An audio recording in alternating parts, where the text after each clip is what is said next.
শুক্রবার দিনটা প্রিয় মানুষকে একটি স্পেশাল ফিল করানোর চেষ্টা করেছি। সেই সাথে সেও কিন্তু আমাকে স্পেশাল ফিল করানোর চেষ্টা করেছে। আসলে সংসারটা কিন্তু এভাবেই দুইজন মিলে মিশে যখন দুইজনের কথা ভেবে কাজ করা হয়, তখনই কিন্তু আসলে সংসার লাইফে হ্যাপি হওয়া যায়। তো এখানে আসলে সুখের কোনো কমতি থাকে না।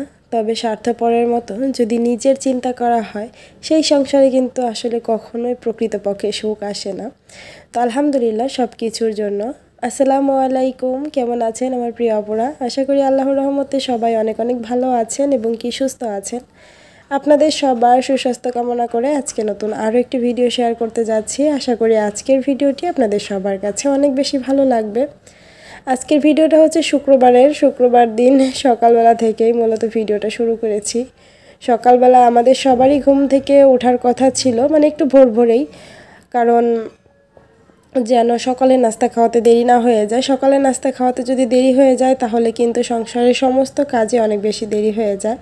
আর বেশিরভাগই দেখা গেছে আমরা প্রতিদিনই তো খুব ভোরে ঘুম থেকে উঠি, তো শুক্রবার একটু লেটে ওঠার চিন্তা থাকে। তবে আজকে আমাদের সবারই চিন্তা ছিল খুব ভোরেই উঠবো। পরবর্তীতে কিন্তু আমি খুব ভোরে উঠেও যাই, তবে বাবু আমার সাথে সাথে উঠে যায়। তো ওকে হচ্ছে আমি খাবার খাওয়াচ্ছিলাম। তো আপনাদের ভাইয়াও সকালবেলা উঠে দেখে যে আমি বাবুকে খাওয়াচ্ছি। তো সে কিন্তু আর বসে থাকেনি বা শুয়েও থাকেনি, সে কিন্তু উঠে সুন্দর করে রান্নাটা বসিয়ে দিয়েছে। কারণ আগে থেকেই চিন্তা ছিল আজকে হচ্ছে গরুর মাংস রান্না করব আর হচ্ছে ভাত রান্না করব। তো পরবর্তীতে সে মাংসও বসিয়ে দিয়েছে, ভাতও বসিয়ে দিয়েছে। তো তার আগে বলে নেই, এখানে হচ্ছে আমি নতুন যে বিছানা চাদরটা কিনেছিলাম, আমি তো 2টা চাদর কিনেছি, তো আপনাদের সাথে শেয়ার করা হয়নি। তো একটা চাদর কিন্তু গতদিন আমি বালিশের কভারগুলো বানাচ্ছিলাম, আপনারা দেখেছেন। তো সেইগুলো বানান শেষ, এরপর বিছানাতে পেরে নিয়েছি। আসলে চাদরটা না মাশাআল্লাহ অনেক সুন্দর, তবে ভিডিওতে আমার মনে হয় প্রপার সৌন্দর্যটা বোঝা যায়নি, হলুদ কালারটা শুধু ফ্ল্যাগ হয়ে যাচ্ছিল। তো যাই হোক, আপনাদের কাছে নতুন বিছানা চাদরটা কেমন লেগেছে অবশ্যই কমেন্টে জানাবেন। আমি চেষ্টা করেছি শুক্রবার একটু নতুন একটা চাদর বিছানোর জন্য, যাতে করে মানে পুরো বাসার মধ্যে অন্যরকম একটা ভাইব থাকে। কারণ নর্মালি কিন্তু শুক্রবারেও আপনাদের ভাইয়ের ছুটি থাকে না, সারা সপ্তাহ তো থাকেই না, শুক্রবারও থাকে না। তো মাঝে মাঝে শুক্রবারে শুধু ছুটি পায়, মানে কাজের ভাব বুঝে আর কি। তো এই শুক্রবারে ছুটি ছিল, তো সেই কারণেই মূলত অন্যরকম একটা ফিল হচ্ছিল যে না আজকে ছুটির দিনের যে আনন্দটা সেটা পাচ্ছিলাম আর কি। তো আমি হচ্ছে আবার ফ্রিজ থেকে কিছুটা চালের গুঁড়ি ছিল সেগুলো বের করে নিয়েছি। গতদিন রাতেই বলেছিলাম আপনাদের ভাইয়াকে যে ফ্রিজে কিছু চালের গুঁড়ি আছে, আমি হচ্ছে সকালবেলা ছিটারুটি পিঠাটা বানিয়ে দিব। তো পরবর্তীতে হচ্ছে আপনাদের ভাইয়া বলে যে না থাক, কষ্ট করার দরকার নেই।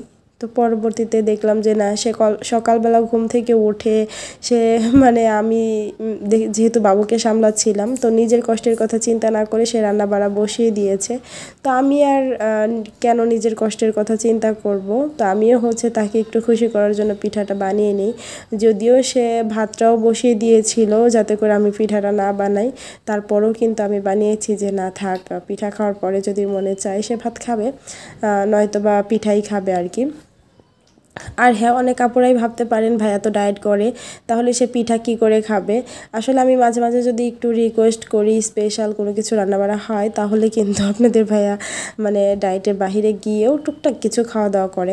কারণ আপনাদের ভাইয়ার কিন্তু অনেক ওজনই কমে গিয়েছে, এখন কিন্তু সে একদম ফিট আছে, তবে মেনটেনেন্স করছে। মেনটেনেন্সের মধ্যেও কিন্তু সে একদমই ভাতটা খাচ্ছে না, শুধু এই যে স্পেশাল একটু রান্নাবাড়া হলে তখনই শুধু খায় এই আর কি।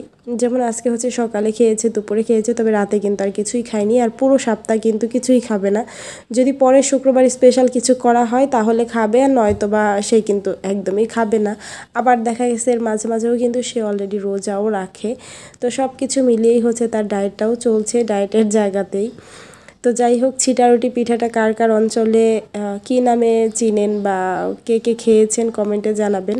এটা আমাদের আঞ্চলিক ভাষায় ছিটারুটি পিঠাই বলে। তো আমি তো এটা মাঝে মাঝেই বানাই, খুবই ভালো লাগে আমাদের কাছে, আমাদের খুবই পছন্দের একটা পিঠা।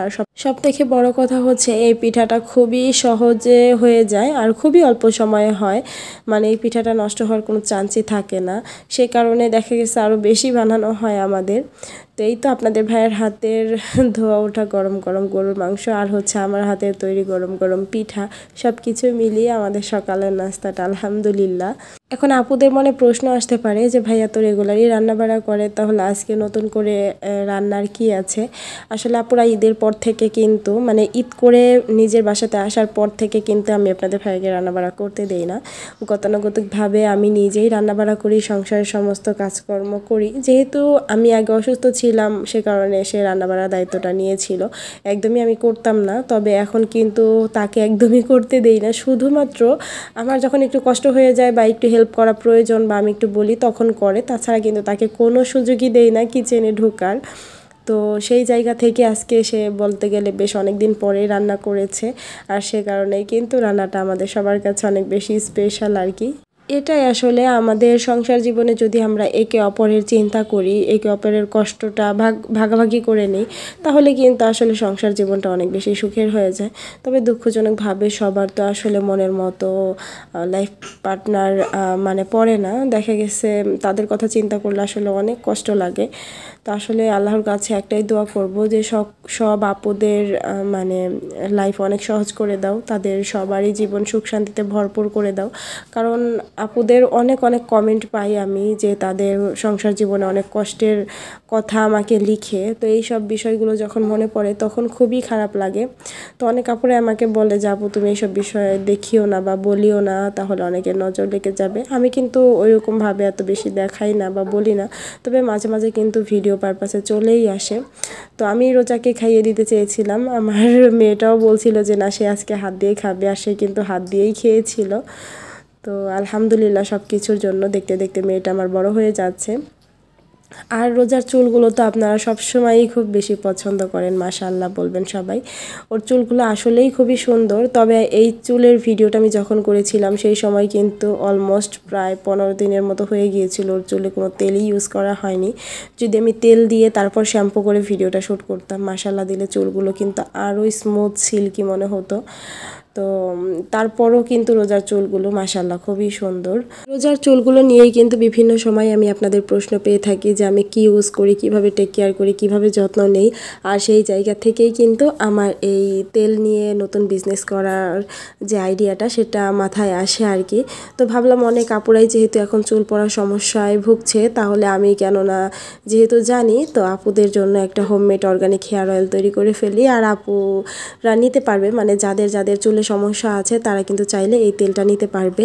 এটা আমি হচ্ছে 30 থেকে 35টি উপাদান দিয়ে এই অর্গানিক হেয়ার অয়েলটা তৈরি করি। আর এই বোতলগুলো হচ্ছে 250 মিলির বোতল। তো আপনারা চাইলেই কিন্তু এই তেলগুলো নিতে পারেন। আপনাদের চুলের যত ধরনের সমস্যা আছে সব সমস্যা দূর করবে শুধুমাত্র এই একটি তেল। স্ক্রিনে থাকা ইমো হোয়াটসঅ্যাপ নাম্বারে কিন্তু আপনারা যোগাযোগ করতে পারেন। এই নাম্বারে ইমো হোয়াটসঅ্যাপও আছে, সেই সাথে আপনারা সরাসরি কল করেও কিন্তু অর্ডারটা কনফার্ম করতে পারেন। তো আজকে কিন্তু আমাদের অফারের লাস্ট ডেট ছিল, মানে ডেলিভারি চার্জ ছিল কুমিল্লার মধ্যে একদমই ফ্রি। কুমিল্লার বাইরে সারা বাংলাদেশ কিন্তু মাত্র 50 টাকা ছিল ডেলিভারি চার্জ। তবে আমি আপুদের এত বেশি সাড়া পাচ্ছি, আপুদের এত বেশি ভালো লেগেছে আমার এই অফারটা, সে কারণে কিন্তু আমি আরও এক সপ্তাহের জন্য এই অফারটা স্টে করছি। তো সামনে শনিবার পর্যন্ত ইনশাআল্লাহ এই অফারটা থাকবে, তবে এরপরে কিন্তু কোনো আপুরা এই অফারটা পাবেন না। তো আপনাদের চুলের যত ধরনের প্রবলেম আছে, চুল পড়া বন্ধ করা, সেই সাথে নতুন চুল গজানো, চুলের খুশকি দূর করা থেকে শুরু করে চুলের দ্রুত গ্রোথ বাড়ানো, সব কিছুই মানে এই একটি তেলেই সকল সমস্যার সমাধান হয়ে যাবে। আপনারা যারা যারা নিতে আগ্রহী তো খুব দ্রুতই হচ্ছে ইনবক্সে যোগাযোগ করে ফেলবেন। এছাড়াও কিন্তু আপনারা আমার পেজেও মেসেজ দিতে পারেন, আমার পেজের নাম হচ্ছে রোজা রকমারি। আর অলরেডি যে আপুরা আমার তেলটা নিচ্ছেন তাদের কিন্তু খুব ভালো ভালো রিভিউ আসা শুরু হয়ে গিয়েছে আলহামদুলিল্লাহ। তো আপনারা একবার হলেও আমার এই তেলটা নিয়ে দেখবেন, আশা করি আপনাদের খুব উপকারে আসবে। তো এখানে হচ্ছে আমি বিকেলবেলাতে একটু ছাদে এসেছিলাম, সারাদিন প্রচুর বৃষ্টি হয়েছে, তো আমার গাছগুলোর কী অবস্থা সেটা দেখতে এসেছি। এখানে আমি পুঁইশাকের ডাঁটা লাগিয়েছিলাম শুধুমাত্র, সেই ডাঁটা থেকে দেখেন কত সুন্দর গাছ বের হয়েছে। একটা ডাঁটা শুধু মরে গিয়েছে, সবগুলো থেকে কুশি বের হয়েছে। আর এবারের বৃষ্টির পানিতে আমার মনে হচ্ছে গাছগুলো আরও বেশি সুন্দর হবে, যেহেতু বছরের প্রথম বৃষ্টি। তো আমার পিছন পিছন কিন্তু রোজাও চলে এসেছে। তো ছাদে আমার মেহেদি গাছ, সেই সাথে জবা ফুলের গাছ, তারপর হচ্ছে ড্রাগন গাছ, সবগুলোই কিন্তু খুবই ভালো আছে মাশাআল্লাহ। তুলসী গাছ। তো আমি হচ্ছে নতুন করে আরও একটা টবের মধ্যে হচ্ছে কিছু পুঁই শাকের বিচি ফেলেছি, সেই সাথে আগের কিছু লাল শাকের বিচি ফেলানো ছিল। তো সেখান থেকে দেখলাম এই যেটার মধ্যে লাল শাকের ছোট ছোট চারা বের হচ্ছে, আর পুঁই শাকের চারাগুলো এখনও বের হয়নি। তো দেখা যাক কতদিন লাগে।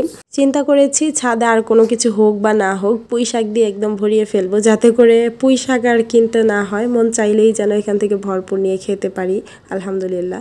আর বৃষ্টির পর কিন্তু মানে আকাশটা দেখতে খুবই ভালো লাগছিল, আর এটা কিন্তু সন্ধ্যার ঠিক আগ মুহূর্তে।